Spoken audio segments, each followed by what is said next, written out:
The word jihad is mentioned in the Quran about 41 times. The words mercy, peace, and compassion are mentioned about 355 times. Yes, come in. Come on in, Riaz. Sit down, please. Contrary to popular belief in most Western cultures, Islam is a religion that preaches peace and tolerance. Yes, Patricia. If Islam truly is a religion that preaches peace, then how come the world's most troubled spots, the West Bank, Afghanistan, Pakistan, Iraq, they're all plagued with Islamic terrorism? Well, that depends on your definition of terrorism. Some might argue that the U.S. invasions of countries like Iraq and Afghanistan are also acts of terrorism. No, those were acts of war to get rid of despotic regimes. Or a means of getting at a country's oil. Conspiracy theories. Well, May I? Yes, please. Go ahead, Riaz.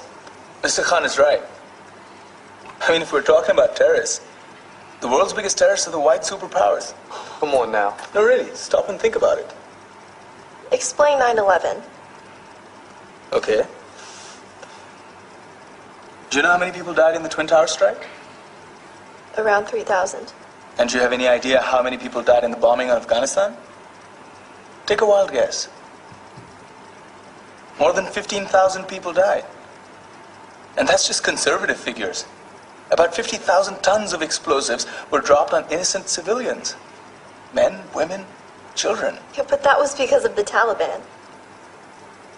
Now that you brought it up, did you know that the Taliban was a creation of the CIA to fight the Russians? Whatever. They were still harboring terrorists. Yeah, right. Terrorists that were never found. Just like the weapons of mass destruction that were never found in Iraq. Do you want to get into the death toll in Iraq? 500,000 civilians and counting. And what do Britain and America say when they don't find these weapons? It's simple. They just say sorry.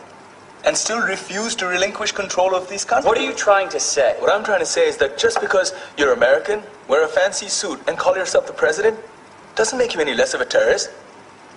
I'm saying that if you don't stop meddling in other people's countries, you will face a backlash. If Muslims like you feel that way, then why don't you get out of our country? We will. As soon as you promise to leave ours.